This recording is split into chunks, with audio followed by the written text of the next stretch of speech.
색감을 맞출 때는 이렇게 서서히 조절해야 합니다. 이안 로웬이 안료를 섞는 모습을 보는 순간 저는 숨이 멎었어요. 붓으로 안료를 섞는 패턴이 완전히 똑같았거든요. 시계 방향으로 3번, 반시계 방향으로 2번. 어떻게? 심장이 빨리 뛰기 시작했어요. 우연의 일치치고는 너무 정확했거든요. 이제 실제로 붓을 사용해 보겠습니다. 로웬이 붓에 안료를 묻혀서 종이에 그어봤어요. 붓을 대는 각도, 손목을 굽히는 방법, 심지어 숨을 쉬는 타이밍까지 모든 게 태준 씨와 똑같았어요. 그때 로웬이 손목을 살짝 털었어요. 안료가 묻은 손목을 깨끗하게 하려고요. 이상해요. 로웬의 오른쪽 손목에 작은 화상 자국이 보였어요. 태준 씨와 똑같은 곳에 똑같은 모양으로. 실례지만 손목에 있는 자국은 어떻게 생긴 건가요? 아, 이거요? 오래전에 실험실에서 다친 거예요. 거짓말이었어요. 그 자국은 안료를 끓이다 다친 태준 씨의 흔적이었으니까요. 사람은 잊어도 손은 기억한다는 걸 그때 깨달았어요.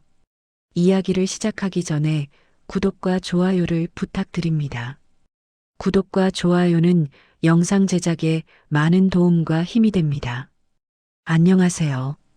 저는 정은서입니다. 올해로 68이 되었네요.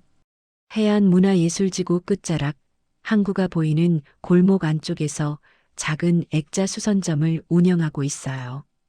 간판도 없는 조그만 가게죠.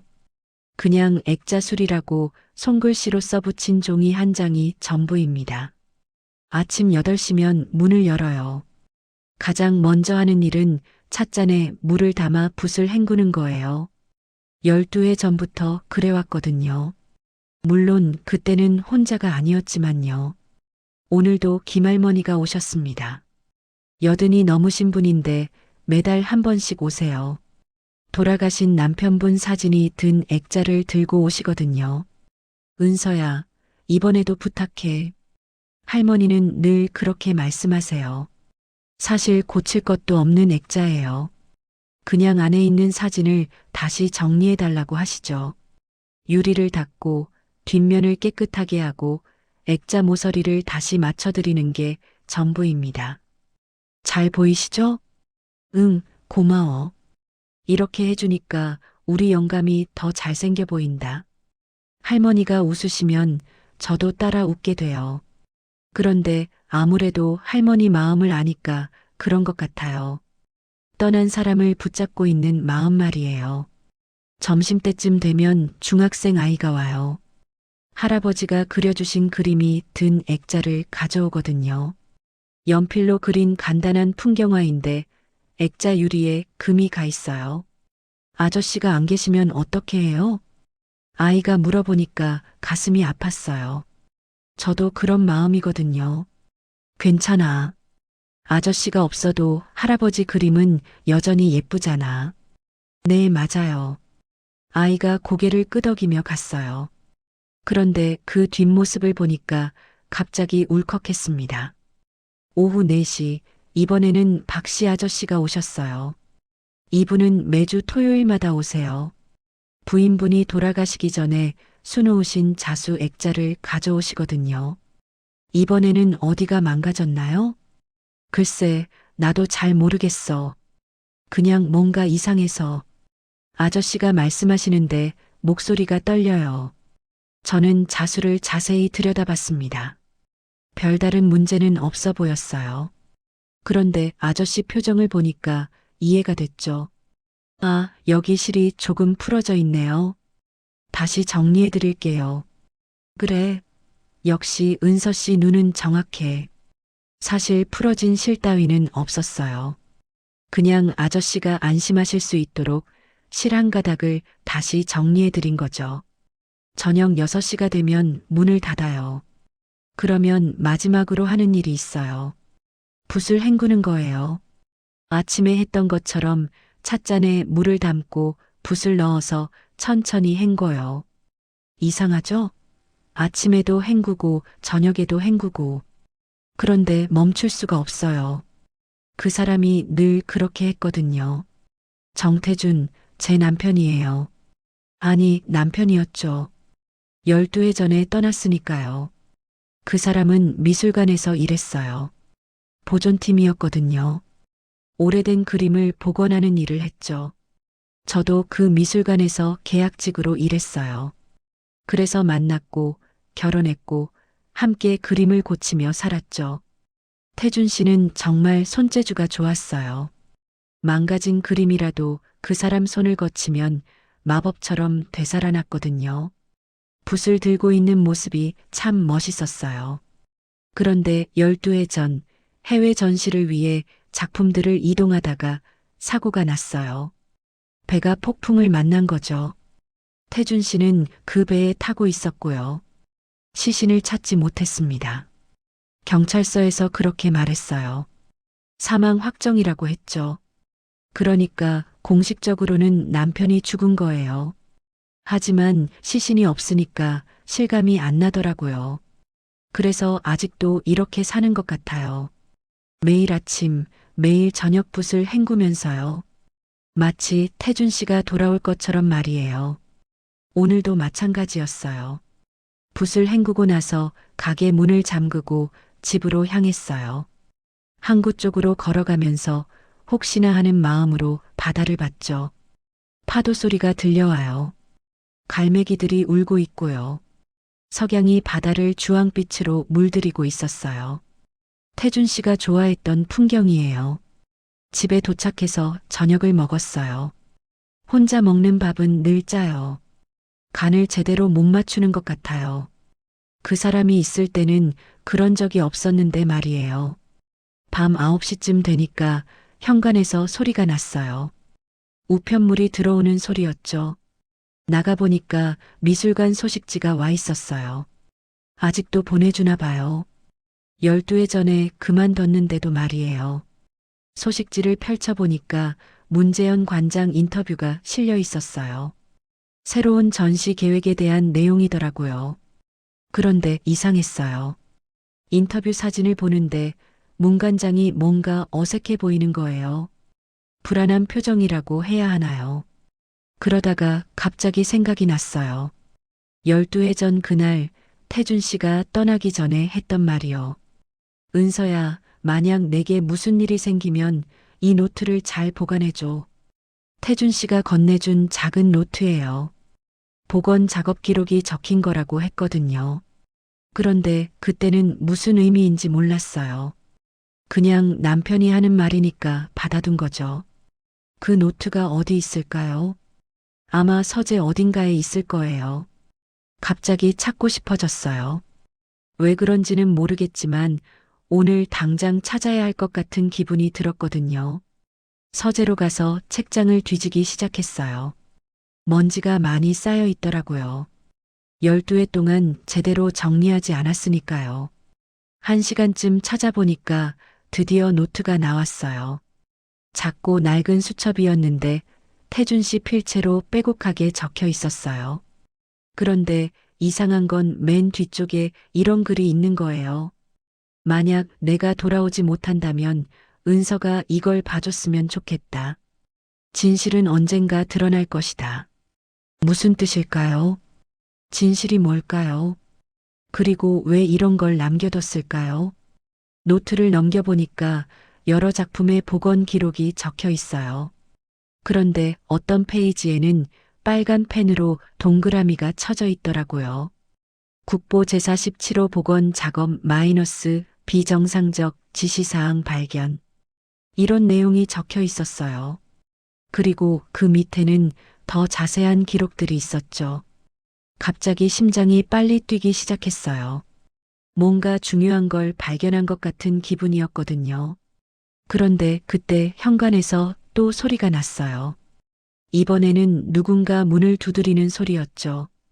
이 시간에 누가 올까요? 보통 밤에는 아무도 오지 않는데 말이에요. 노트를 들고 현관으로 갔어요. 문을 열어보니까 젊은 남자가 서 있더라고요. 처음 보는 사람이었어요. 정은서 씨 맞으시죠? 그 사람이 물어보는데 목소리가 떨리고 있었어요. 마치 무서워하는 것 같았거든요. 저는 고개를 끄덕였어요. 그러자 그 사람이 주위를 둘러보더니 작은 목소리로 말했어요. 남편분에 대해 할 말이 있습니다. 들어가서 얘기해도 될까요? 그 젊은 남자는 김민호 씨라고 했습니다. 미술관에서 보존팀 연구원으로 일한다고 하더라고요. 정태준 선배님 이야기를 들었습니다. 민호 씨가 조심스럽게 말했어요. 그런데 태준 씨를 선배라고 부르니까 갑자기 마음이 아팠습니다. 그분을 아셨나요? 직접 뵌 적은 없어요. 하지만 미술관에서 선배님 이야기를 많이 들었거든요. 정말 실력이 좋으셨다고 하더라고요. 민호 씨가 말하는 동안 저는 찻잔을 준비했어요. 밤늦게 온 손님이니까 차라도 대접해야겠다 싶었거든요. 무슨 일로 이렇게 늦은 시간에 오셨어요? 사실은 은서님께 부탁드릴 일이 있어서요. 민호 씨가 가방에서 서류를 꺼냈습니다. 국립미술관 공문이었어요. 대형 복원 프로젝트 공모가 시작됐어요. 이번에 복원할 작품이 특별해서요. 서류를 받아보니까 조선 후기 민화 복원 사업이라고 적혀 있더라고요. 예산 규모도 상당했습니다. 저는 이미 미술관을 그만뒀는데요. 알고 있어요. 하지만 이번 작품은 은서님이 아니면 안 될 것 같아서요. 민호 씨가 또 다른 자료를 꺼냈어요. 작품 사진이었습니다. 보는 순간 깜짝 놀랐어요. 그 그림을 알고 있었거든요. 이건 맞아요. 정태준 선배님이 마지막으로 작업하셨던 그 작품입니다. 가슴이 쿵 내려앉았어요. 태준 씨가 사고 나기 직전까지 매달려서 작업하던 바로 그 민화였거든요. 화조도라는 작품이에요. 꽃과 새를 그린 그림인데 조선시대 궁중 화가가 그린 거라고 했어요. 국보급 문화재죠. 그런데 왜 지금에 와서 다시 복원을 하려고 해요? 그게 문제예요. 복원 기록을 확인해 보니까 이상한 점이 많더라고요. 민호 씨가 말을 이었어요. 선배님 이후로 누가 작업을 이어받았는지 기록이 없어요. 그런데 작품 상태는 복원이 완료된 것처럼 되어 있고요. 이상했어요.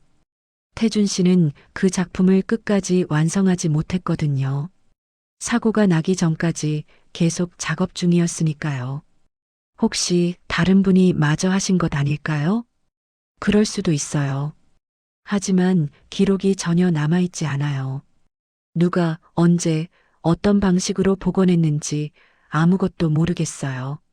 민호 씨가 걱정스러운 표정을 지었어요. 더 이상한 건 문재현 관장님이 이 작품에 대해서는 절대 언급하지 말라고 하셨다는 거예요. 문 관장이요? 왜 그런 말을 했을까요? 그래서 은서님께 부탁드리는 거예요. 선배님이 어디까지 작업하셨는지 확인해 주실 수 있을까요? 저는 잠시 생각해 봤어요. 솔직히 말하면 그 작품을 다시 보고 싶지 않았어요. 태준 씨 마지막 작업이니까 너무 슬플 것 같았거든요. 저는 이제 나이도 많고 손도 예전 같지 않아요. 괜찮아요. 복원하시라는 게 아니라 상태만 확인해 주시면 돼요. 민호 씨가 간절하게 부탁했어요. 사실 이번 공모에 지원하려면 정확한 복원 계획이 필요해요. 그런데 현재 상태를 모르니까 계획을 세울 수가 없거든요. 그럴 수밖에 없겠네요. 복원 작업은 현재 상태를 정확히 파악하는 것부터 시작하니까요. 언제까지 답변 드리면 될까요? 내일까지 접수해요. 시간이 너무 짧아서 죄송해요. 민호 씨가 미안해하면서 일어났어요. 그럼 내일 아침에 연락드릴게요. 민호 씨가 간 뒤에 저는 한참 동안 그 서류를 들여다봤어요. 화조도 사진을 보니까 태준 씨 생각이 더 많이 났어요. 그 작품을 작업할 때 태준 씨가 얼마나 신중했는지 기억이 나거든요. 매일 밤늦게까지 자료를 찾아보고 복원 방법을 연구했어요. 이 작품은 특별해. 함부로 손댈 수 없어. 태준 씨가 그렇게 말했던 게 생각났어요. 왜 특별하다고 했을까요? 다음 날 아침 저는 미술관에 전화를 걸었어요. 민호 씨, 저예요. 은서예요. 어떻게 결정하셨어요? 한번 보러 가보겠어요. 대신 조건이 있어요. 네, 말씀해 주세요. 혼자 보고 싶어요. 다른 사람은 없는 상태에서요. 알겠습니다. 언제 오실 수 있어요? 오늘 오후 2시쯤이요. 전화를 끊고 나서 옷을 갈아입었어요. 오랜만에 미술관에 가는 거니까 단정하게 차려입고 싶었거든요. 점심을 먹지 못했어요. 너무 떨려서 밥이 넘어가지 않더라고요. 그래서 그냥 물만 조금 마시고 집을 나섰어요. 미술관까지는 버스로 30분 정도 걸려요. 창밖을 보니까 옛날 생각이 많이 났어요. 태준 씨와 함께 이 길을 다녔던 시절 말이에요. 미술관에 도착하니까 민호 씨가 입구에서 기다리고 있었어요. 은서님 오셨네요. 네, 왔어요. 민호 씨가 저를 안내했어요. 보존실로 가는 길이 똑같더라고요. 12회가 지났는데도 하나도 안 변했어요. 작품은 특별 보관실에 있어요. 민호 씨가 문을 열어줬어요. 그런데 그 순간 이상한 느낌이 들었어요. 방 안에 화조도가 있었는데 뭔가 어색했거든요. 복원이 완료된 것 같기도 하고 아닌 것 같기도 하고요. 혼자 보시겠다고 하셨으니까 밖에서 기다리겠어요. 민호 씨가 나가고 저 혼자 남았어요. 작품에 가까이 다가가서 자세히 봤어요. 그런데 이상했어요. 태준 씨가 작업하던 부분이 완전히 달라져 있는 거예요. 원래 꽃잎 부분에 손상이 있었는데 그게 말끔히 복원되어 있었어요. 그런데 복원 방법이 태준 씨 스타일과 전혀 달랐거든요. 태준 씨는 항상 섬세하고 조심스럽게 작업했어요. 원본의 느낌을 최대한 살리려고 했죠. 그런데 이 복원 작업은 너무 인위적이었어요. 더 자세히 보니까 더 이상했어요. 새의 깃털 부분도 원래와 다른 안료로 칠해져 있었고요. 나뭇가지 선도 미묘하게 달랐어요. 그런데 가장 이상한 건 오른쪽 구석 부분이었어요. 태준 씨가 특히 신경 쓰던 부분이거든요. 거기에 작은 도장이 하나 더 있는 거예요. 원래는 없던 도장이에요. 갑자기 가슴이 두근거리기 시작했어요. 뭔가 잘못된 것 같은 느낌이 들었거든요. 그때 복원실 문이 열렸어요. 민호 씨가 들어오나 싶어서 돌아봤는데 다른 사람이었어요. 문재현 관장이었습니다. 정은서 씨, 오랜만이네요. 문 관장이 웃으면서 말했어요. 그런데 그 웃음이 어색했어요. 어떻게 여기 계신지 알고 오셨어요? 민호가 연락했어요. 정 씨가 온다고 하더라고요. 문 관장이 화조도를 바라봤어요. 어때요? 복원이 잘 되어 있죠? 네, 그런데 뭐요?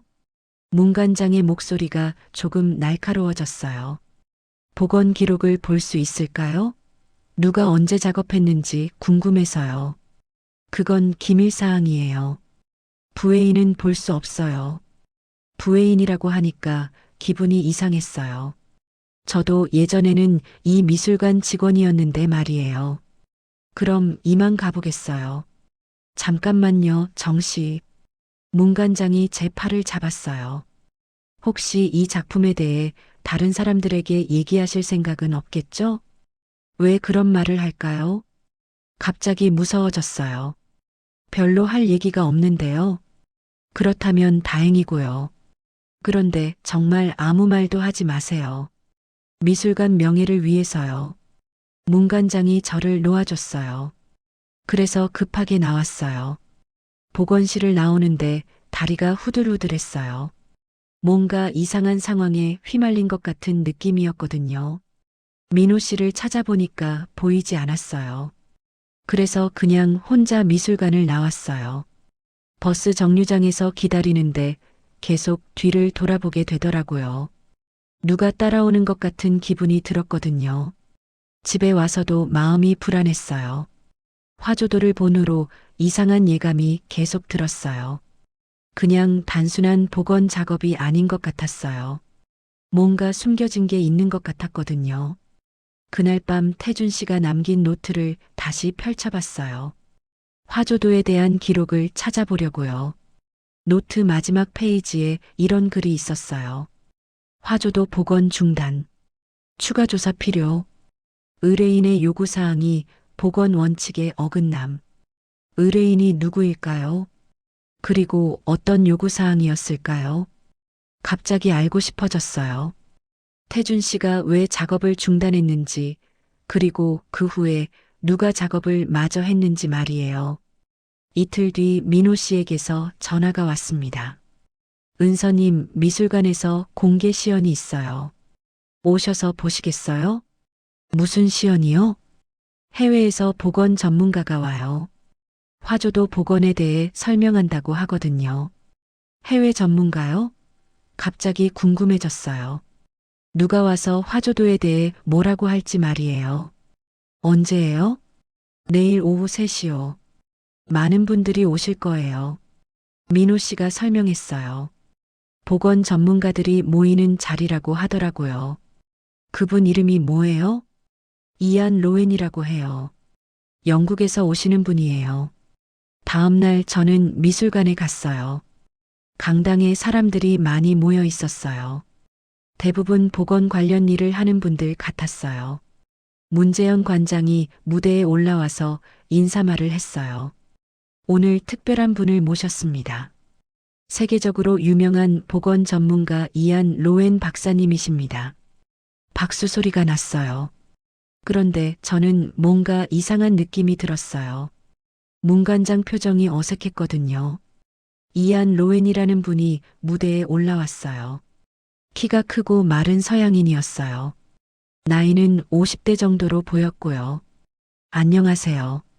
이안 로웬입니다. 한국말을 꽤 잘하더라고요. 발음이 조금 어색하긴 했지만 의사소통에는 문제가 없었어요. 오늘은 조선시대 민화복원에 대해 말씀드리겠습니다. 로웬이 화조도 사진을 보여주며 설명하기 시작했어요. 복원 과정이나 기법에 대한 내용이었어요. 그런데 이상했어요. 너무 자세히 알고 있는 거예요. 마치 직접 작업한 것처럼 말이에요. 이 작품의 가장 어려운 부분은 꽃잎의 색감 복원이었습니다. 로웬이 말했는데 깜짝 놀랐어요. 태준 씨가 늘 그렇게 말했거든요. 꽃잎 색감이 가장 어렵다고요. 특히 안료를 섞는 비율이 중요합니다. 로웬이 실제로 복원 도구를 가져와서 시연을 보여줬어요. 무대 위에 작은 테이블을 놓고 붓과 안료를 준비했거든요. 그런데 그 순간 저는 숨이 멎을 것 같았어요. 로웬이 붓을 잡는 모습을 보는데 뭔가 이상했거든요. 붓을 세우는 각도가 완전히 태준 씨와 똑같았어요. 먼저 기본 안료를 준비합니다. 로웬이 안료를 섞기 시작했어요. 빨간색 안료를 조금 덜어내고 노란색을 섞더라고요. 그런데 그 순서가 정확히 태준 씨와 같았어요. 태준 씨도 항상 빨간색부터 시작해서 노란색을 조금씩 넣었거든요. 색감을 맞출 때는 이렇게 서서히 조절해야 합니다. 로웬이 안료를 섞는 모습을 보니까 더 놀라웠어요. 붓으로 안료를 섞는 패턴이 완전히 똑같았거든요. 태준 씨는 항상 시계 방향으로 3번, 그 다음에 반시계 방향으로 2번 섞었어요. 로웬도 정확히 그렇게 하고 있었어요. 심장이 빨리 뛰기 시작했어요. 우연의 일치치고는 너무 정확했거든요. 이제 실제로 붓을 사용해 보겠습니다. 로웬이 붓에 안료를 묻혀서 종이에 그어봤어요. 그런데 붓을 대는 각도, 손목을 굽히는 방법, 심지어 숨을 쉬는 타이밍까지 모든 게 태준 씨와 똑같았어요. 저는 자리에서 일어날 수가 없었어요. 다리가 후들후들했거든요. 그때 로웬이 손목을 살짝 털었어요. 안료가 묻은 손목을 깨끗하게 하려고요. 그 순간 저는 깜짝 놀랐어요. 로웬의 오른쪽 손목에 작은 화상 자국이 있었거든요. 태준 씨도 똑같은 곳에 화상이 있었어요. 예전에 안료를 끓이다가 다쳤던 자국이었거든요. 몇 년이 지나도 사라지지 않는 흔적이었어요. 너무 놀라서 소리를 낼 뻔했어요. 그래서 급하게 입을 막았어요. 복원 작업에서 가장 중요한 것은 인내심입니다. 로웬이 마무리 말을 했어요. 그런데 그 말도 태준 씨가 늘 하던 말이었어요. 시연이 끝나고 사람들이 박수를 쳤어요. 로웬이 인사를 하면서 무대에서 내려왔어요. 저는 급하게 로웬에게 다가갔어요. 뭔가 확인하고 싶었거든요. 안녕하세요. 시연 잘 봤습니다. 고맙습니다. 로웬이 웃으면서 대답했어요. 그런데 제 얼굴을 보는 표정이 전혀 어색하지 않았어요. 처음 보는 사람을 대하는 자연스러운 표정이었거든요. 혹시 한국에 오신 지 오래되셨나요? 아니요, 이번이 두 번째예요. 첫 번째는 10년 전쯤이었나요? 10년 전이면 태준 씨가 사고 난 후였어요. 그때도 복원 일로 오셨나요?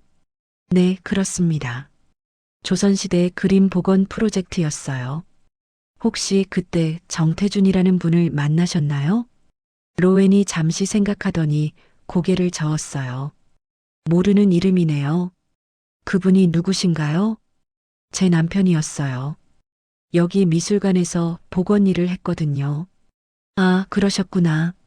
하지만 저는 그분을 모르겠네요. 로웬의 대답이 너무 자연스러웠어요. 거짓말하는 것 같지 않았거든요. 그런데 이상했어요. 복원 습관이 완전히 똑같은데 어떻게 모를 수가 있을까요? 실례지만 손목에 있는 자국은 어떻게 생긴 건가요? 로웬이 자신의 손목을 내려다봤어요. 아, 이거요? 오래전에 실험실에서 다친 거예요. 화학약품 때문이었죠. 화학약품이라고 했는데 태준 씨는 안료 때문이었어요. 하지만 자국의 모양과 위치가 완전히 똑같았어요. 복원 기법은 어디서 배우셨나요? 영국 왕립미술학교요. 거기서 10년 정도 공부했어요. 로웬이 대답했는데 태준 씨와는 전혀 다른 이력이었어요. 그런데 왜 복원 습관이 똑같을까요? 우연치고는 너무 정확했어요. 죄송합니다. 질문을 너무 많이 했나요? 아니에요. 궁금한 게 있으면 언제든 물어보세요. 로웬이 친절하게 웃었어요. 그런데 그 웃음도 태준 씨와 비슷했어요. 저는 더 이상 질문할 수 없었어요. 너무 혼란스러웠거든요. 시연장을 나와서 화장실로 갔어요. 거울을 보니까 얼굴이 새하얗게 되어 있었어요. 어떻게 이런 일이 가능할까요? 복원 습관이 완전히 똑같은 사람이 나타날 수 있을까요? 아니면 제가 너무 남편 생각에 빠져서 착각하는 걸까요? 하지만 확실했어요. 붓을 잡는 방법, 안료 섞는 순서, 손목의 화상 자국까지 모든 게 똑같았거든요. 화장실에서 나오는데 민호 씨가 기다리고 있었어요. 은서님, 어떠셨어요? 로웬 박사님 실력이 대단하죠? 네, 그런데 뭐요? 민호 씨가 궁금해했어요. 하지만 뭐라고 말해야 할지 모르겠더라고요. 아무것도 아니에요. 혹시 복원 공모에 지원하실 거예요? 아직 생각 중이에요. 민호 씨와 헤어진 후 저는 혼자 집으로 돌아왔어요. 버스에 앉아서 계속 생각해 봤어요. 로웬이라는 사람이 정말 누구일까요? 그리고 왜 태준 씨와 복원 습관이 똑같을까요? 집에 와서 태준 씨 노트를 다시 펼쳐봤어요. 혹시 로웬에 대한 기록이 있을까 해서요. 그런데 노트 한 구석에 이런 글이 적혀 있었어요. 누군가 내 작업을 보고 있다. 조심해야 한다. 이게 무슨 뜻일까요? 누가 태준 씨 작업을 봤다는 걸까요? 그리고 그 사람이 혹시 로웬일까요? 밤이 깊어도 잠이 오지 않았어요. 계속 로웬의 손이 생각났거든요. 그 손은 분명히 태준 씨의 손이었어요. 하지만 로에는 태준 씨를 모른다고 했어요. 뭔가 이상한 일이 벌어지고 있는 것 같았어요. 그리고 그 중심에 화조도가 있는 것 같았고요. 다음 날 아침 저는 결심했어요. 진실을 알아내겠다고요. 로웬이 누구인지, 그리고 화조도에 무슨 일이 있었는지 반드시 알아내겠다고 마음먹었어요. 하지만 어디서부터 시작해야 할지 막막했어요. 그때 현관에서 소리가 났어요. 우편물이었어요. 편지를 열어보니까 로웬이 머물고 있는 호텔 주소가 적혀 있었어요. 그리고 짧은 글이 하나 있었죠. 진실을 알고 싶으면 오늘 밤 9시에 오세요. 혼자 오시고 아무에게도 말하지 마세요. 누가 보낸 편지일까요? 그리고 무슨 진실을 말하는 걸까요? 저는 그날 저녁 호텔로 갔어요. 위험할 수도 있다는 생각이 들었지만 진실이 너무 궁금했거든요. 호텔 로비에서 기다리는데 로웬이 나타났어요. 왔군요. 로웬이 저를 보면서 말했어요. 그런데 목소리가 낮에와 달랐어요. 편지를 보낸 게 선생님이세요? 네, 제가 보냈어요. 무슨 얘기를 하려고 하시는 거예요? 로웬이 저를 바라봤어요. 그런데 눈빛이 이상했어요. 뭔가 슬픈 것 같기도 하고 아픈 것 같기도 했거든요. 정은서 씨, 당신 남편에 대해 얘기하고 싶어요. 그 순간 저는 온몸이 떨리기 시작했어요. 로엔과의 대화는 제 인생을 완전히 바꿔놓았습니다. 그 사람이 말해준 진실은 너무나 충격적이었어요. 태준 씨가 사고로 죽은 게 아니라는 얘기였거든요. 당신 남편은 화조도 복원 과정에서 뭔가 이상한 걸 발견했어요. 로웬이 조심스럽게 말했어요. 그래서 복원을 거부했고 그 때문에 위험해졌죠. 무슨 뜻이에요? 화조도는 원래 작품이 아니에요. 정교하게 만든 모조품이거든요.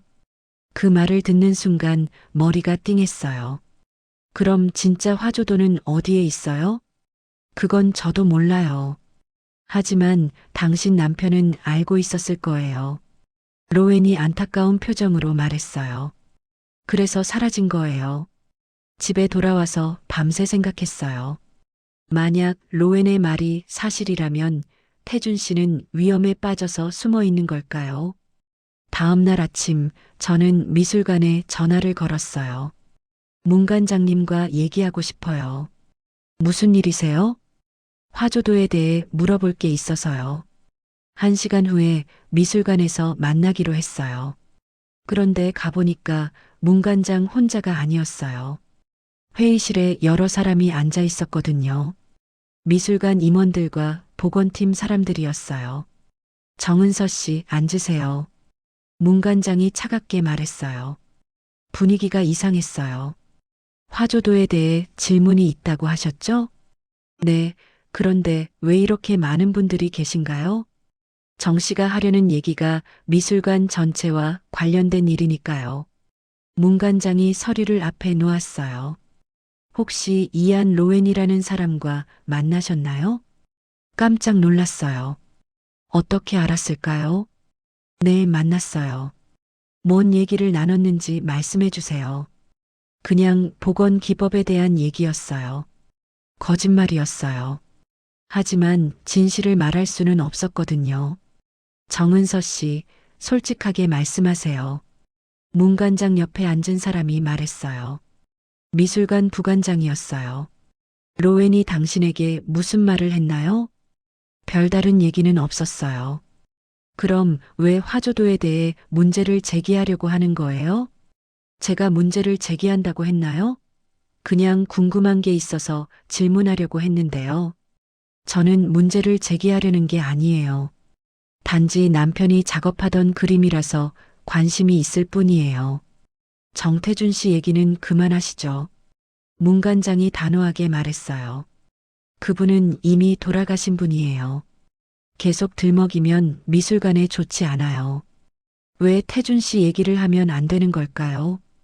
혹시 남편 복원 기록을 볼 수 있을까요? 안 됩니다. 문관장이 즉시 대답했어요. 그런 기록은 기밀사항이에요. 저도 예전에 여기서 일했잖아요. 하지만 지금은 부회인이죠. 부회인이라는 말이 가슴에 박혔어요. 그리고 정 씨, 한 가지 확실히 해둘 게 있어요. 문관장이 일어나서 저를 내려다봤어요. 이안 로웬이 무슨 말을 했든 상관없어요. 미술관 일에 끼어들지 마세요. 저는 끼어들려는 게 아니라 계약직이 무슨 감정으로 판단합니까? 문관장의 목소리가 높아졌어요. 회의실에 있던 사람들이 모두 저를 쳐다봤어요. 감정이라뇨? 정태준 씨에 대한 그리움 때문에 이상한 착각을 하고 있는 거 아니에요? 착각이라고요? 가슴이 아팠어요. 저는 착각하지 않았어요. 로웬의 복원 습관이 남편과 똑같았다고요. 그런 건 우연일 뿐이에요. 복원 기법이라는 게 다 비슷하거든요. 부관장이 비웃듯이 말했어요. 정은서 씨, 현실을 받아들이세요. 남편분은 돌아가셨어요. 현실을 받아들이라고요? 저도 그러고 싶어요. 하지만 너무 이상한 일들이 많았거든요. 그럼 화조도 복원 기록은 왜 없는 거예요? 있어요. 이안 로엔 박사님이 완벽하게 복원하셨거든요. 언제요? 10년 전에요. 10년 전이면 태준 씨가 사고 난 직후였어요. 그럼 남편이 하던 작업은 어떻게 된 거예요? 미완성 상태였으니까 로엔 박사님이 처음부터 다시 하셨죠. 그런데 왜 기록이 없어요? 문관장이 짜증스럽게 한숨을 쉬었어요. 정은서 씨, 그만하세요. 노인들의 착각입니다.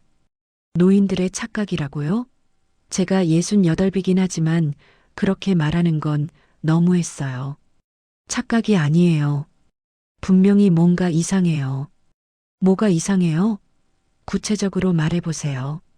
문관장이 다그치듯이 물었어요. 회의실에 있던 사람들이 모두 저를 노려보고 있었어요. 로웬의 손목에 남편과 똑같은 화상이 있었어요.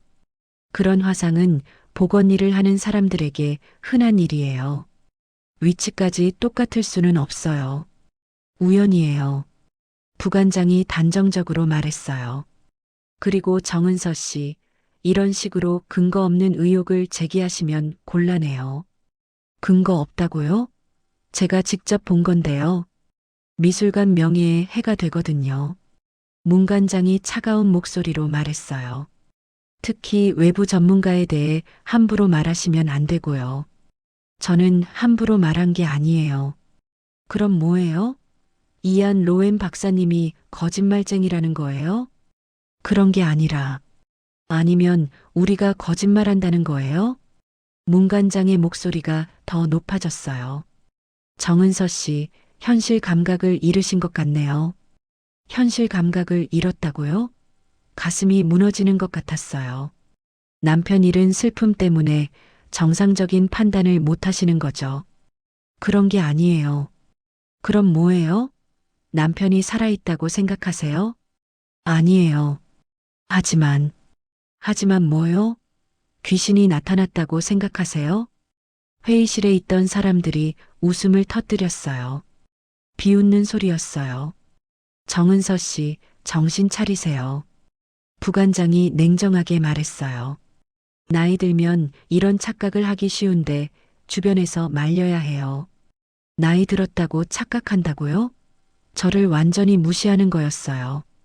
그만하시고 집에 가세요. 문관장이 일어나면서 말했어요. 그리고 앞으로 이런 일로 미술관에 오지 마세요. 제가 뭘 잘못했다고요? 미술관 업무를 방해했어요. 저는 방해하려던 게 아니에요. 의도가 어떻든 결과는 마찬가지예요. 문관장이 서류를 정리하면서 말했어요. 정은서 씨는 앞으로 미술관 출입을 제한합니다. 출입 제한이라고요? 제가 무슨 잘못을 했다고요? 그리고 한 가지 더. 문관장이 저를 똑바로 쳐다봤어요. 정태준 씨 이름을 함부로 언급하지 마세요. 왜요? 제 남편인데요. 돌아가신 분 이름을 들먹이면서 미술관을 곤란하게 하지 말라는 뜻이에요. 정태준, 제 남편의 이름을 언급하지 말라고요? 어떻게 그런 말을 할 수 있어요? 미술관에서 그분에 대한 얘기를 퍼뜨리면 법적 조치를 취하겠어요. 법적 조치라고요? 제가 무슨 범죄자도 아닌데요. 이해하셨죠?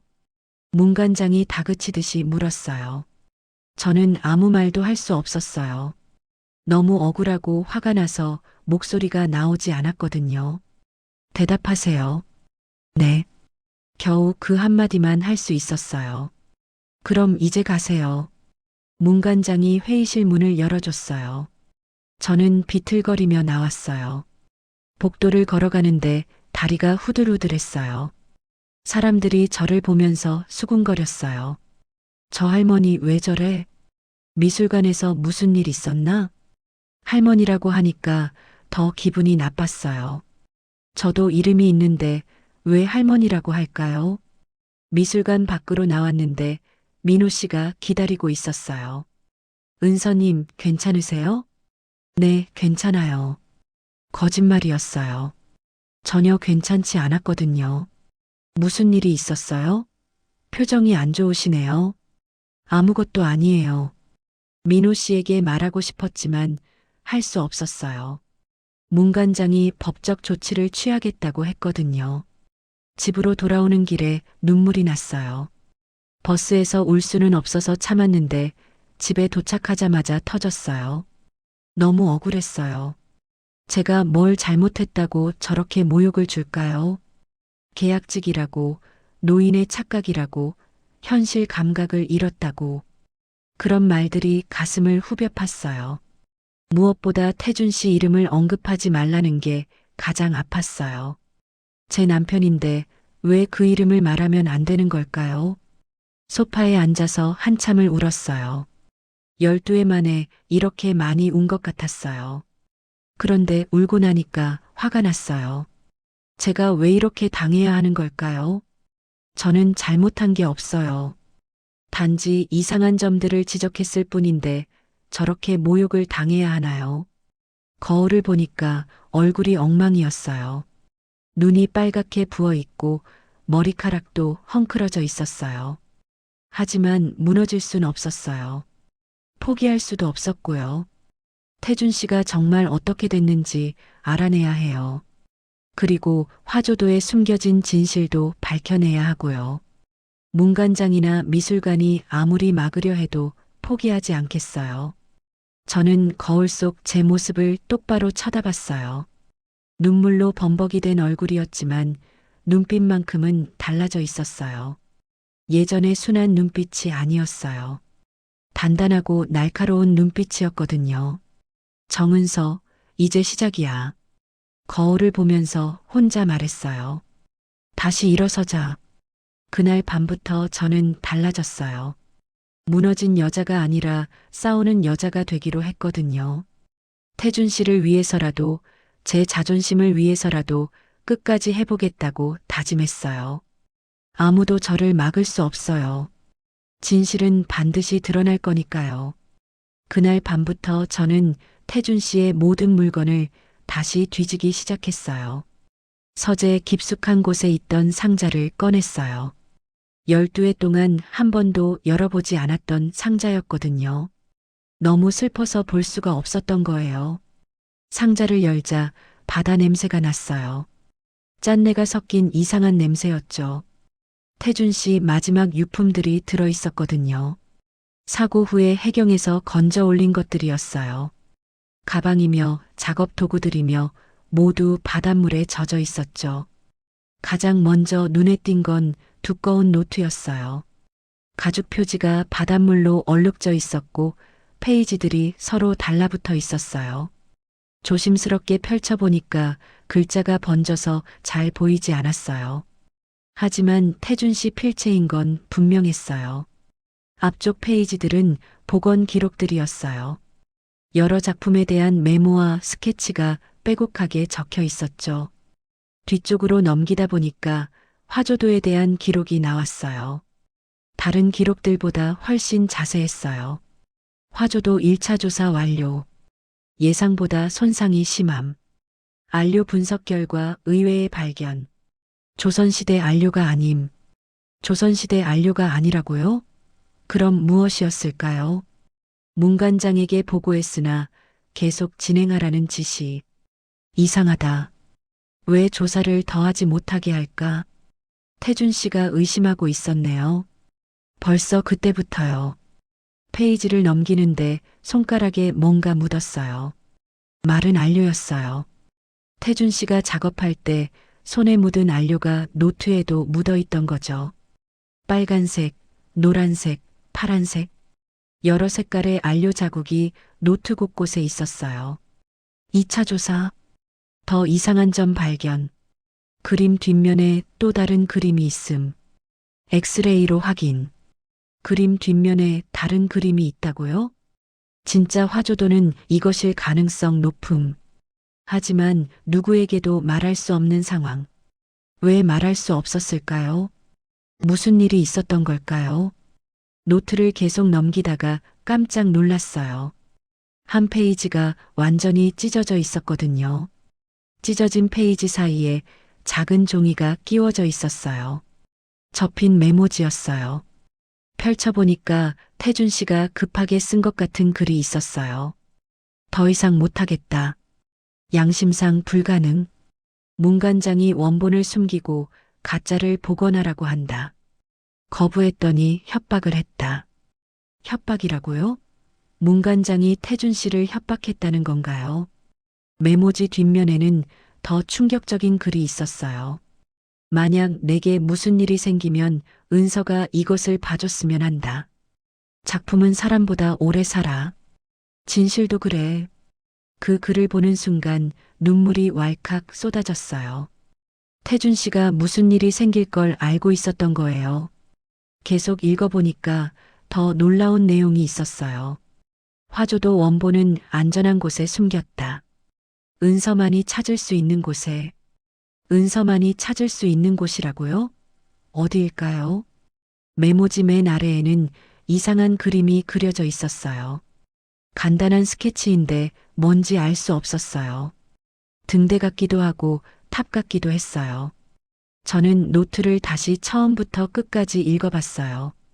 태준 씨가 얼마나 고민했는지 알 수 있었거든요. 복원 기록 사이사이에 개인적인 메모들이 있었어요. 은서에게 미안하다. 혼자 감당하기에는 너무 큰 일이다. 하지만 누구를 믿어야 할지 모르겠다. 태준 씨가 얼마나 힘들어했는지 느껴졌어요. 혼자서 그 큰 비밀을 감당하려고 했던 거예요. 노트 마지막 페이지에는 날짜가 적혀 있었어요. 사고 나기 바로 하루 전이었어요. 내일 배를 타고 부산으로 간다. 작품들을 해외로 운송한다고 하는데 믿을 수 없다. 뭔가 이상한 일이 일어날 것 같다. 은서야, 미안해. 그 글을 보니까 가슴이 찢어질 것 같았어요. 태준 씨가 위험을 느끼고 있었던 거예요. 상자에서 다른 물건들도 꺼내봤어요. 태준 씨가 쓰던 붓들이 있었는데 모두 바닷물로 상해 있었어요. 하지만 그 중에서 하나만 멀쩡한 게 있었어요. 태준 씨가 가장 아끼던 붓이었거든요. 붓대에 태준 씨 이름이 새겨져 있었어요. 제가 결혼기념일에 선물한 거였죠. 붓을 들고 보니까 손에서 어떤 느낌이 전해졌어요. 태준 씨의 온기가 아직 남아있는 것 같았거든요. 상자 맨 아래에는 사진 한 장이 있었어요. 태준 씨와 제가 미술관에서 함께 찍은 사진이었어요. 화조도 앞에서 찍은 거였죠. 둘 다 활짝 웃고 있었어요. 그때는 이런 일이 일어날 줄 꿈에도 몰랐거든요. 사진 뒷면에 태준 씨 글씨로 이렇게 적혀 있었어요. 은서와 함께한 가장 행복한 시간. 그 글을 보니까 더 이상 참을 수 없었어요. 바닥에 주저앉아서 울기 시작했어요. 12해 동안 참아왔던 슬픔이 한꺼번에 쏟아져 나왔어요. 하지만 울고 있을 때가 아니었어요. 태준 씨가 남긴 단서들을 찾아야 했거든요. 노트를 다시 보니까 제가 놓친 부분이 있었어요. 어떤 페이지에 작은 화살표가 그려져 있었거든요. 화살표를 따라가니까 메모 한 구석에 숫자가 적혀 있었어요. 1203. 이게 뭘 의미하는 걸까요? 날짜일까요? 아니면 비밀번호일까요? 그때 갑자기 생각이 났어요. 우리 집 주소 끝자리가 1203번지였거든요. 혹시 집 어딘가에 뭔가 숨겨둔 걸까요? 저는 노트를 꼭 안고 일어났어요. 태준 씨가 남긴 마지막 선물 같았거든요. 이제 알겠어요. 태준 씨가 무엇을 발견했는지, 그리고 왜 사라져야 했는지 말이에요. 화조도에 숨겨진 비밀이 생각보다 훨씬 컸던 거예요. 그래서 문관장이 그렇게 막으려고 하는 거고요. 하지만 저는 포기하지 않을 거예요. 태준 씨가 목숨을 걸고 지키려던 진실을 반드시 밝혀내겠어요. 태준 씨의 노트를 읽은 후 며칠 동안 잠을 이룰 수 없었어요. 머릿속에 온갖 생각이 뒤엉켜 있었거든요. 그러다가 결심했어요. 이안 로웬을 직접 만나서 확인해 보기로요. 호텔에 전화를 걸었어요. 이안 로웬 박사님 계시나요? 네, 연결해 드리겠습니다. 안녕하세요. 정은서입니다. 아, 은서 씨. 안녕하세요. 로웬의 목소리가 들렸어요. 왠지 반가워하는 것 같았어요. 혹시 시간 되시면 만날 수 있을까요? 무슨 일이세요? 보여드리고 싶은 게 있어서요. 그러세요? 언제가 좋으신가요? 오늘 오후는 어떠세요? 좋습니다. 어디서 만날까요? 저는 우리 액자 수선점 주소를 알려줬어요. 호텔보다는 제가 익숙한 곳이 낫겠다 싶었거든요. 오후 3시에 로웬이 가게로 왔어요. 처음 보는 곳인데도 쉽게 찾아왔더라고요. 여기가 은서 씨 가게군요. 네, 들어오세요. 로웬이 가게 안을 둘러봤어요. 그런데 이상했어요. 뭔가 익숙해하는 것 같았거든요. 아늑하네요. 고맙습니다. 차 한 잔 드릴까요? 네, 좋습니다. 저는 차를 우리면서 로웬을 관찰했어요. 가게 곳곳을 보는 모습이 마치 처음이 아닌 것 같았거든요. 혹시 전에 이런 곳에 와보신 적 있으세요? 아니요, 처음이에요. 하지만 왠지 친숙한 느낌이 드네요. 친숙한 느낌이라고요? 그것도 이상했어요. 찻잔을 건네면서 말했어요. 보여드리고 싶은 게 있다고 했는데요. 네, 뭔가요? 저는 미리 준비해둔 작은 그림을 꺼냈어요. 태준 씨가 예전에 연습용으로 그린 민화였어요. 일부러 손상을 입힌 상태였죠. 이 그림 좀 봐주실 수 있어요? 로웬이 그림을 받아들었어요. 그리고 자세히 들여다봤죠. 손상이 꽤 심하네요. 네, 복원이 가능할까요? 물론이죠. 어려운 작업은 아닙니다. 로웬이 그림을 이리저리 살펴봤어요. 그런데 그 모습이 완전히 태준 씨와 똑같았어요. 그림을 보는 각도, 손에 드는 방법, 심지어 눈을 가늘게 뜨는 표정까지 모든 게 똑같았거든요. 혹시 실제로 복원해 볼 수 있을까요? 과정을 보고 싶어서요. 지금요? 네, 가능하시면요. 로웬이 잠시 생각하더니 고개를 끄덕였어요. 도구가 있나요? 네, 준비해뒀어요. 저는 태준 씨가 쓰던 복원 도구들을 꺼냈어요. 붓, 안료, 용액들이었죠. 로웬이 도구들을 보더니 깜짝 놀란 표정을 지었어요. 이 붓들, 뭐가 문제예요? 아니에요. 그냥 좋은 붓들이네요. 로웬이 붓을 하나 집어들었어요. 그런데 그 순간 제가 깜짝 놀랐어요. 붓을 잡는 방법이 완전히 태준 씨와 똑같았거든요. 엄지와 검지로 붓대를 잡고 중지로 받치는 방법까지 정확히 같았어요. 복원을 시작하겠습니다. 로웬이 안료를 준비하기 시작했어요. 빨간색 안료부터 덜어내더라고요. 제가 숨을 멈췄어요. 태준 씨도 항상 빨간색부터 시작했거든요. 그 다음에 노란색을 조금 넣었어요. 비율까지 똑같았어요. 색을 섞어보겠습니다. 로웬이 붓으로 안료를 섞기 시작했어요. 시계 방향으로 3번, 반시계 방향으로 2번. 완전히 태준 씨와 똑같은 패턴이었어요. 이상하네요. 제가 말했더니 로웬이 고개를 들었어요. 뭐가요? 복원 방법이 제 남편과 똑같아서요. 그러세요? 우연의 일치겠죠. 로웬이 다시 작업에 집중했어요. 그런데 계속 보니까 더 놀라웠어요. 붓을 씻는 방법까지 똑같았거든요. 물에 붓을 담그고 손목을 3번 돌리고 헝겊에 털어내는 순서가 정확히 같았어요. 혹시 한국에서 복원 기법을 배우신 적 있나요? 없어요. 모두 영국에서 배웠는데요. 그럼 어떻게 이렇게 똑같을 수 있어요? 로웬이 실제 복원 작업을 시작했어요. 손상된 부분에 조심스럽게 붓을 댔죠. 그런데 그 순간 더 놀라운 일이 일어났어요. 붓을 대는 각도와 압력이 완전히 태준 씨 스타일이었거든요. 태준 씨는 항상 45도 각도로 붓을 세우고 아주 가벼운 압력으로 작업했어요. 로웬도 정확히 그렇게 하고 있었어요. 정말 신기하네요. 뭐가요? 모든 게 남편과 똑같아요. 로웬이 손을 멈췄어요.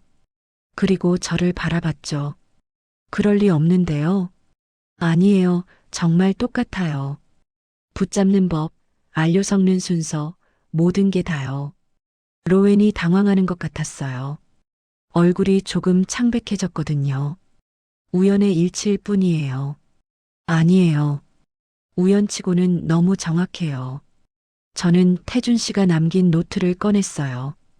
이거 봐주세요. 뭐예요? 남편의 복원 기록이에요.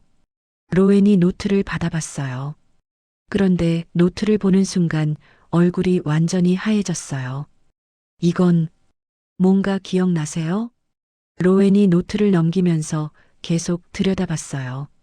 손이 떨리고 있었어요. 이 글씨체 남편이 쓴 거예요. 그런데 왜? 로웬의 목소리가 떨리기 시작했어요. 왜 익숙한 것 같죠?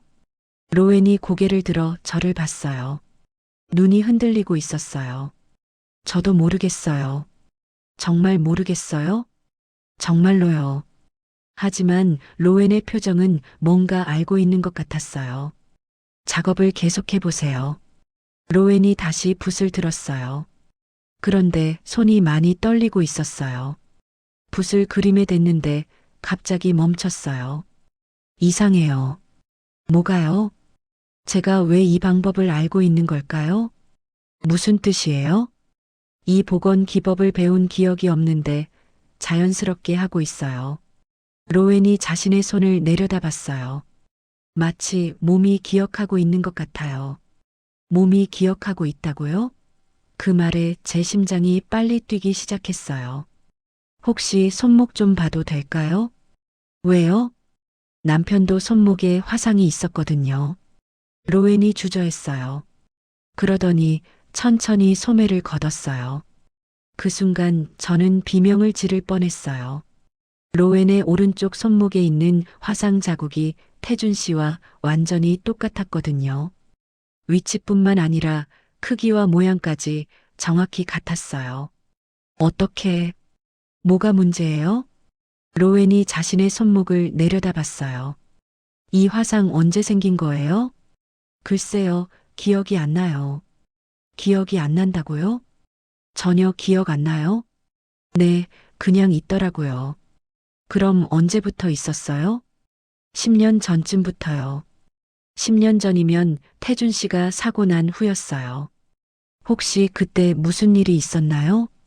로웬이 갑자기 고개를 감쌌어요. 마치 두통이 오는 것 같았어요. 아파요? 갑자기 머리가 어지러워요. 괜찮으세요? 로웬이 의자에 앉았어요. 얼굴이 창백해 보였어요. 물 좀 주실 수 있나요?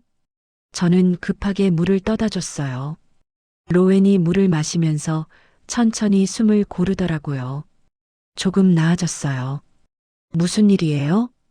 가끔 이래요. 뭔가 기억하려고 하면 머리가 아파요.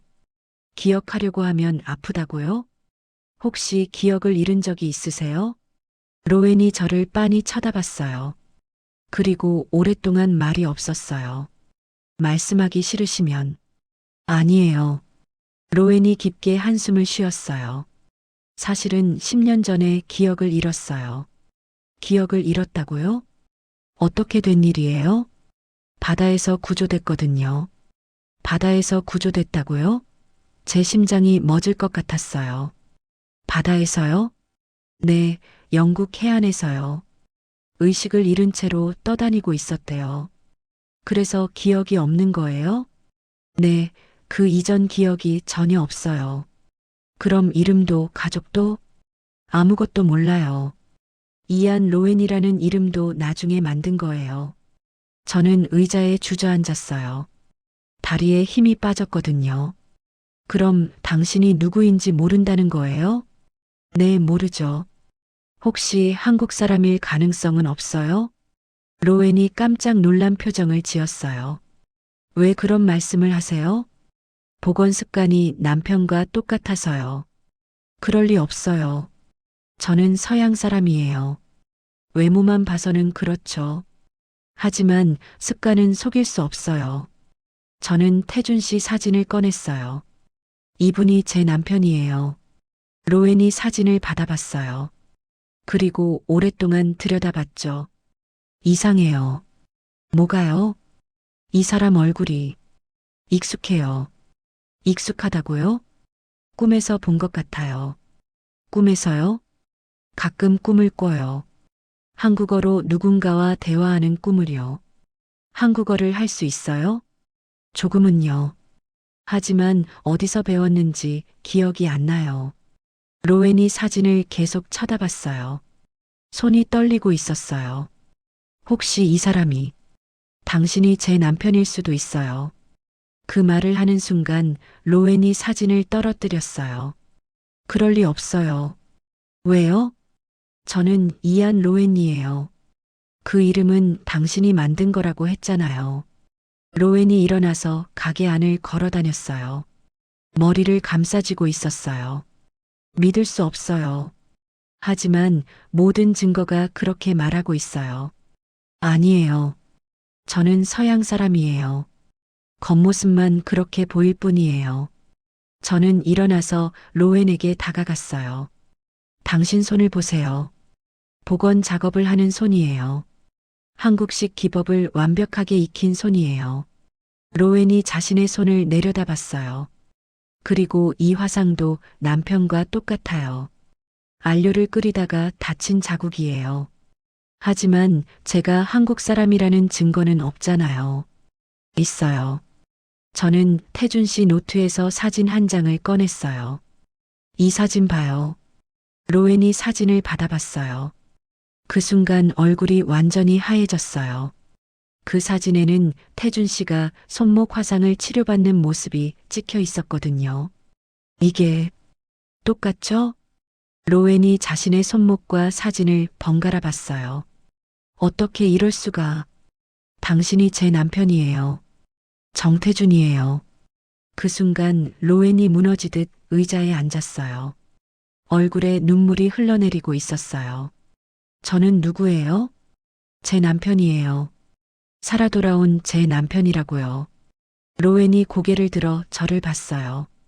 그 눈빛에서 뭔가 변화가 느껴졌어요. 희미하지만 태준 씨의 눈빛이 보이기 시작했어요.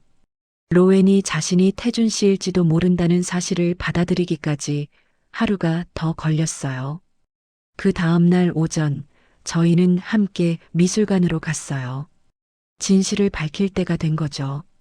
미술관 로비에 들어서는데 직원들이 수군거렸어요. 로웬과 함께 온 제 모습이 이상해 보였을 거예요. 문관장님 계신가요? 예약 있으세요? 없지만 중요한 일이라서요. 접수 직원이 문관장에게 연락을 했어요. 잠시 후 문관장이 나타났어요. 정은서 씨, 출입 금지 조치를 받으셨는데 왜 오셨어요? 중요한 얘기가 있어서 왔어요. 문관장이 로웬을 보더니 당황한 표정을 지었어요. 로웬 박사님, 어떻게 함께 오셨나요? 할 말이 있습니다. 로웬이 차분하게 말했어요. 관장실에서 얘기하죠. 관장실로 올라가는 엘리베이터 안에서 문 관장은 계속 불안해했어요. 뭔가 예감이 좋지 않은 모양이었어요. 관장실에 들어가자 문 관장이 문을 닫았어요. 무슨 일이세요? 저는 태준 씨의 노트를 테이블에 올렸어요. 이거 아시죠? 문 관장이 노트를 보더니 얼굴이 창백해졌어요. 이건 어디서 구한 거예요? 제 남편이 남긴 거예요. 그런 건 모두 폐기했는데. 문 관장이 말을 하다 멈췄어요. 실수한 걸 깨달은 거죠. 폐기했다고요? 왜 남편 기록을 폐기했어요? 그건 문 관장이 말을 잇지 못했어요. 로웬이 노트를 펼쳤어요. 이 기록을 보시죠. 화조도에 대한 상세한 분석이 적혀 있어요. 그게 뭐가 문제인가요? 조선시대 안료가 아니라고 적혀 있네요. 로웬이 해당 부분을 가리켰어요. 그리고 그림 뒷면에 다른 그림이 있다고도 했고요. 문 관장의 얼굴이 점점 창백해졌어요. 이건 추측일 뿐이에요. 추측이 아니에요. 정확한 분석 결과예요. 로웬이 또 다른 페이지를 펼쳤어요. 복원을 거부했다는 기록도 있네요. 왜 거부했을까요? 모르겠어요. 가짜 작품을 진짜로 속이라는 지시 때문이었겠죠. 문 관장이 갑자기 일어났어요. 무슨 소리예요? 근거도 없는 말을. 근거가 있어요. 제가 말했어요. 로웬 박사님이 증거예요. 뭔 소리인가요? 이분이 제 남편이에요. 문 관장이 깜짝 놀란 표정을 지었어요. 정신 나간 소리 그만하세요.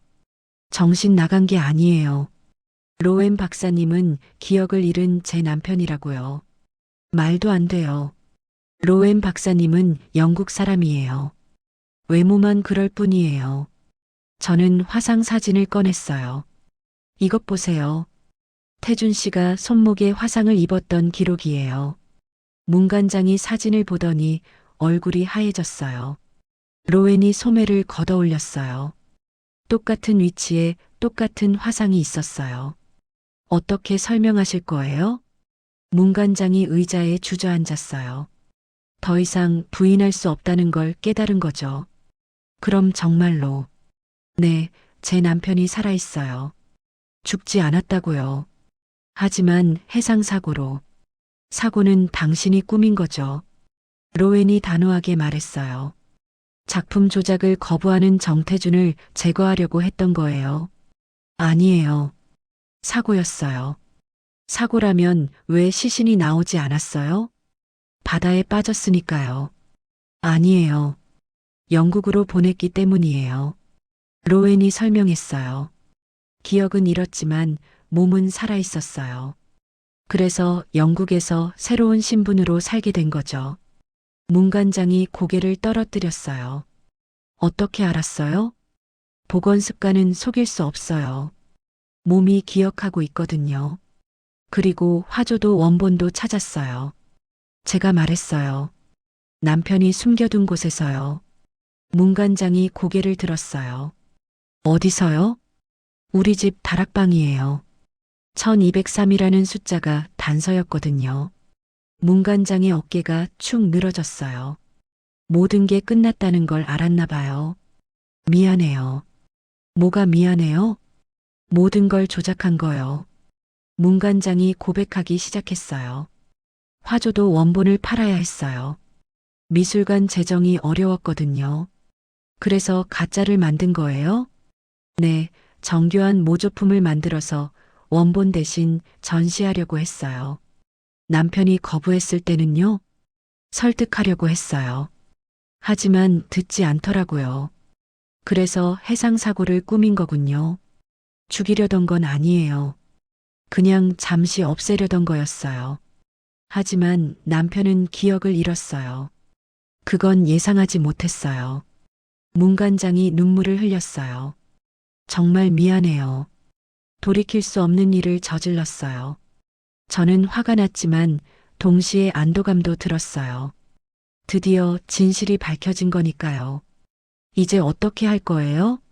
모든 걸 원상복구하겠어요. 남편 명예도 회복시켜 주세요. 당연히 그래야죠. 문관장이 일어났어요. 정식으로 사과하겠어요. 그리고 관련자들을 모두 처벌받게 하겠어요. 화조도 원본은요? 미술관으로 돌려놓겠어요. 그리고 가짜는 폐기하고요. 로엔이 말했어요. 저도 복원팀으로 돌아가고 싶어요. 물론이죠. 정태준 씨는 우리 미술관 최고의 복원사였어요. 문관장이 진심으로 말했어요. 그날 오후 미술관에서 기자회견이 열렸어요. 문관장이 모든 사실을 공개했어요. 정태준 씨는 사망한 게 아니라 기억상실 상태로 영국에서 생활하고 계셨습니다. 그리고 화조도 조작 시도를 거부하다가 사고를 당한 것으로 밝혀졌습니다. 기자들이 질문을 쏟아냈어요. 왜 지금까지 숨겨왔습니까? 미술관의 체면 때문이었습니다. 변명의 여지가 없습니다. 정태준 씨의 현재 상태는 어떻습니까? 기억은 완전히 돌아오지 않았지만 복원 기술은 그대로 남아 있습니다. 로웬, 아니 태준 씨가 마이크 앞에 섰어요. 저는 아직 과거를 완전히 기억하지 못합니다. 하지만 이곳이 제가 있어야 할 곳이라는 건 느낄 수 있어요. 그 말을 들으니까 눈물이 났어요. 제 남편이 돌아온 거예요. 기자회견이 끝나고 저희는 미술관 보존실로 갔어요. 태준 씨가 예전에 일하던 곳이었죠. 여기가 낯설지 않으세요? 네, 익숙해요. 마치 어제까지 여기서 일했던 것 같아요. 태준 씨가 복원 도구들을 만져봤어요. 손이 자연스럽게 움직이더라고요. 몸이 기억하고 있는 거예요. 그런 것 같아요. 태준 씨가 저를 봤어요. 은서 씨, 고마워요. 뭐가 고마워요? 포기하지 않고 끝까지 찾아줘서요. 당연한 일이에요. 당신은 제 남편이니까요. 그날 밤 저희는 오랜만에 집에서 함께 저녁을 먹었어요. 12해 만의 일이었죠. 태준 씨는 아직 많은 것을 기억하지 못했지만 조금씩 돌아오고 있었어요. 이 집 정말 좋네요. 우리가 함께 살던 집이에요. 그럼 저 방은 제 방이었나요? 네, 서재였어요. 복원 관련 책들이 많이 있었죠. 태준 씨가 서재로 가더니 책들을 훑어봤어요. 이상해요. 이 책 제목들이 익숙해요. 당신이 읽던 책들이에요. 그럼 정말 제가 여기서 살았던 거네요. 네, 우리가 함께요. 저는 결혼 사진을 보여줬어요. 태준 씨가 사진을 오랫동안 들여다봤어요. 이 여자가 당신이군요. 네, 젊었을 때 모습이에요. 예뻤네요. 지금은 늙었죠. 아니에요. 지금도 예뻐요. 태준 씨가 웃으면서 말했어요. 예전처럼 따뜻한 웃음이었어요. 그때 깨달았어요. 기억을 잃었어도 태준 씨는 태준 씨라는 걸요. 복원 습관처럼 마음도 그대로 남아있다는 걸 말이에요. 앞으로 많은 시간이 필요할 거예요. 기억을 되찾는 것도 다시 적응하는 것도 쉽지 않을 테니까요. 하지만 괜찮아요. 이미 가장 중요한 걸 되찾았거든요. 제 남편이 살아있다는 것, 그리고 다시 함께할 수 있다는 것 말이에요. 창밖으로 바다가 보였어요. 예전에는 슬픈 기억만 떠올랐는데 이제는 다릅니다. 희망이 보여요. 새로운 시작이 보이거든요. 6개월이 지났습니다. 미술관에서 저에게 복원 고문직을 제안했어요. 문관장이 사임한 후 새로운 관장님의 배려였죠. 은서님 같은 분이 필요해요. 젊은 복원사들에게 가르쳐 주실 게 많거든요. 처음에는 망설였어요.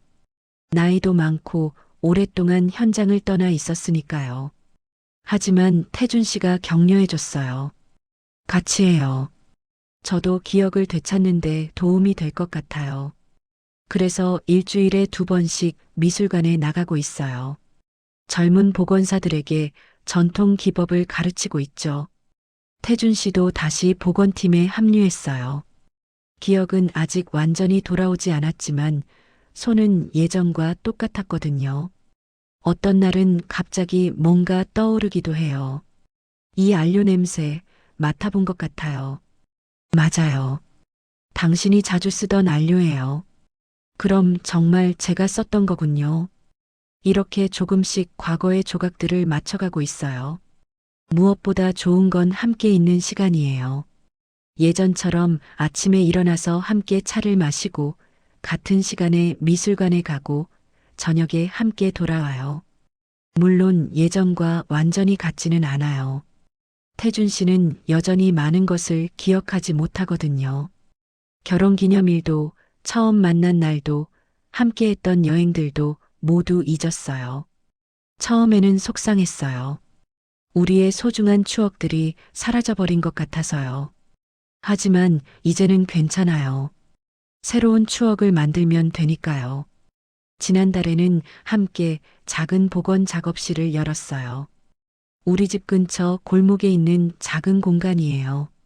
정은서 정태준 복원실이라는 간판을 달았어요. 태준 씨가 직접 써준 글씨예요. 이름이 익숙하네요. 당신 이름이니까 당연하죠. 그렇지만 새로운 느낌도 들어요. 새로운 시작이니까요.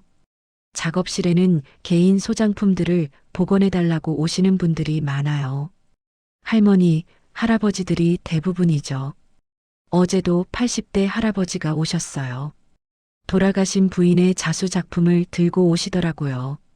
이거 고칠 수 있어요? 실이 많이 풀어져 있었지만 불가능한 건 아니었어요. 시간은 좀 걸리지만 가능해요.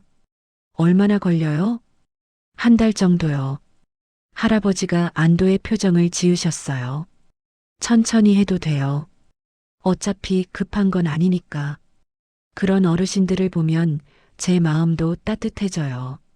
모두 소중한 걸 지키려는 마음들이거든요. 오늘은 특별한 손님이 왔어요. 민호 씨였어요. 은서님, 안녕하세요. 어머, 민호 씨. 어떻게 여기까지? 구경하러 왔어요. 소문이 났더라고요. 민호 씨가 작업실을 둘러봤어요. 정말 좋네요. 아늑하고 고마워요. 차 한잔 할래요? 민호 씨와 차를 마시면서 얘기를 나누는데 태준 씨가 들어왔어요. 누구세요? 김민호라고 해요. 미술관에서 일하는 후배예요. 아, 안녕하세요. 태준 씨가 인사를 했는데 민호 씨가 신기해했어요. 정말 신기해요.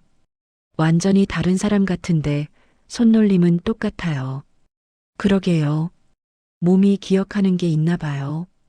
민호 씨가 간 후에 저희는 함께 작업을 했어요. 조선시대 민화 하나를 복원하고 있었거든요. 태준 씨가 세심하게 붓을 움직이는 모습을 보니까 예전 생각이 났어요. 처음 만났을 때도 이렇게 집중해서 작업하는 모습이 인상적이었거든요. 뭔가 떠오르세요? 네, 조금씩요. 이 그림 예전에도 본 것 같아요. 맞아요. 비슷한 그림을 여러 번 복원했었어요. 그럼 제가 정말 복원사였던 거네요. 최고의 복원사였어요. 태준 씨가 웃었어요. 예전보다 더 온화한 미소였어요. 은서 씨 덕분에 새로운 인생을 얻었어요. 새로운 인생이라기보다는 원래 인생을 되찾은 거죠. 그래도 새로운 느낌이에요. 마치 다시 태어난 것 같아요. 그 말을 들으니까 울컥했어요. 지난 12회가 떠올랐거든요. 혼자 견뎌온 시간들, 포기하고 싶었던 순간들, 그리웠던 밤들. 모든 게 이 순간을 위한 거였나 싶었어요. 울어요? 아니에요. 그냥 감사해서요. 뭐가 감사해요? 돌아와줘서요. 태준 씨가 제 손을 잡았어요. 예전보다 거칠어진 손이었지만 따뜻했어요. 이제 함께 있을 수 있어서 저도 감사해요. 저녁 때가 되어서 작업을 마무리했어요. 태준 씨가 붓을 정리하는 모습을 보니까 예전과 똑같았어요. 물에 헹구고 물기를 털어내고 조심스럽게 보관하는 순서가 그대로였어요. 완벽하네요. 뭐가요? 붓 정리하는 모습이요. 태준 씨가 자신의 손을 내려다봤어요. 몸이 기억하고 있나 봐요. 사람은 잊어도 손은 기억하나 봐요. 그럼 다행이에요. 완전히 잃어버린 건 아니니까요. 집으로 돌아오는 길에 바다가 보였어요. 석양이 바다를 물들이고 있었어요. 예전에는 슬픔만 주던 바다가 이제는 달라 보였어요. 바다가 예쁘네요. 태준 씨가 말했어요. 무섭지 않아요? 아니에요. 오히려 고마워요. 왜요? 저를 당신에게 다시 데려다 준 거니까요. 그 말이 마음에 와닿았어요. 바다가 태준 씨를 데려갔지만 결국 다시 돌려준 거였어요. 집에 도착해서 저녁을 준비했어요. 태준 씨가 도와주면서 말했어요. 은서 씨, 완벽하지 않아도 괜찮죠? 뭐가요? 제 기억이요. 다 돌아오지 않아도 괜찮을까요? 당연하죠. 완벽하지 않아도 다시 시작이면 되는 거예요. 태준 씨가 환하게 웃었어요. 맞아요. 다시 시작하는 거네요. 저녁을 먹으면서 내일 일정을 얘기했어요. 복원할 작품들, 만날 사람들, 가고 싶은 곳들. 평범한 일상 얘기였지만 행복했어요. 함께 할 수 있다는 것만으로도 충분했거든요. 밤이 되어서 태준 씨는 서재에서 책을 보고 있어요. 복원 관련 서적들이에요. 저는 거실에서 뜨개질을 하고 있어요. 태준 씨를 위한 스카프를 만들고 있거든요. 조용하고 평화로운 시간이에요. 12해 만에 되찾은 소중한 일상이에요. 창밖으로 달빛이 스며들어와요. 부드럽고 따뜻한 빛이에요. 마치 우리의 새로운 시작을 축복해주는 것 같았어요. 이제 알겠어요. 완벽하지 않아도 괜찮다는 것을요. 다시 시작할 수 있다면 그것만으로도 충분하다는 것을요. 그럼 오늘 이야기는 여기까지입니다. 영상을 시청해주신 모든 분들 고맙습니다. 저는 AI 나레이션 사연 읽는 펭귄이었습니다. 구독과 좋아요 부탁드립니다. 감사합니다.